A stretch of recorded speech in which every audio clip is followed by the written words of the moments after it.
what does success even look like for you? What is your definition of success? You might want to have the most cars or the most houses. Everyone has their own definition for success.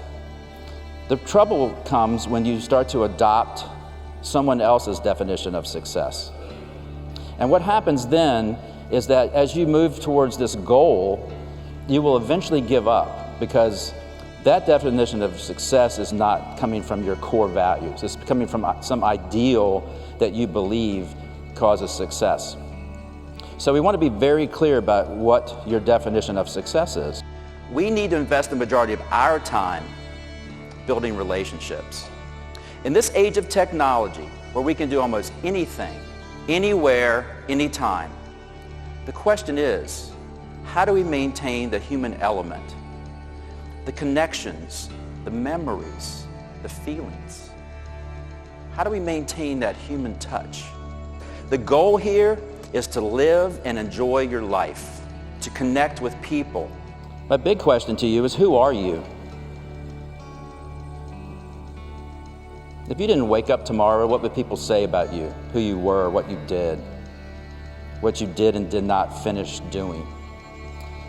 We don't know what's going to happen tomorrow, but it's interesting if we stop and think about, who are we really? And I say the definition of who we are has to do with our values. We're defined by our values. Ultimately, we are our values. And what's great about that is when you know what your values are, then you can start to put boundaries around that and protect it from anything that doesn't serve your values. Value is what you bring. You are the value. And your value proposition has to offer something more than these freebies or just price or product. If you would just go home and you would just write down 3 or 4 words, things that you bring to the table, and they're not going to be anything tangible, okay? They're going to be values. I bring value through this, this, and this. 25 years or so ago, I went to a coaching program, and one of the byproducts of that was I set 5 large life goals.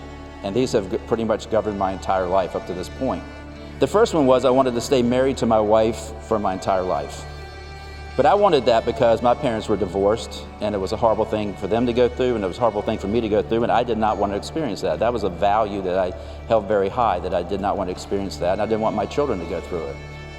The other thing, the second goal, was that I wanted to educate my kids all the way through college, because I didn't get to finish college. I had 2 fantastic years. The third goal was that I wanted to be fit and healthy through my old age. I lost my brother when he was 27 years old to cancer. I was 30 years old, and it impacted me deeply. Number 4 was I wanted to be financially independent by the time I was 60 years old.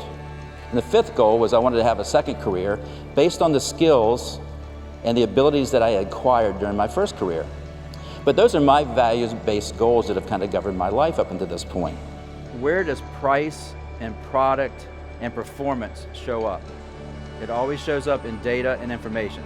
So what I'm trying to get you to think about today is let's figure out how we can climb this pyramid and take a higher altitude view of how we deal with our clients. So when you put a little bit more context around information, you start getting into a knowledge. Everybody's got the same knowledge.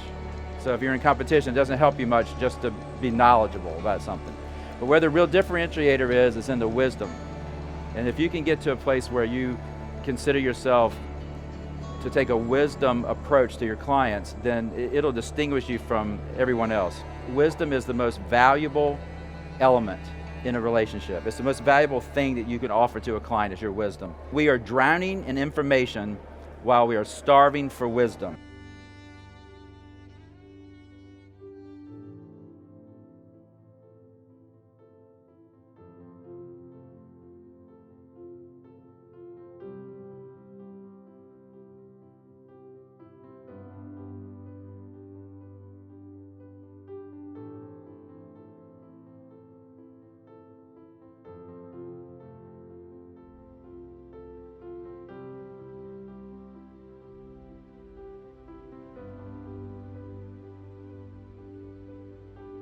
So once we set our goals, we know who we are, we know our values, we set some boundaries around that, we know what we want and why we want it.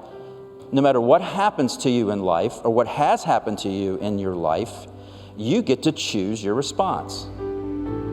And you can always change everything about everything. And you can do it right now.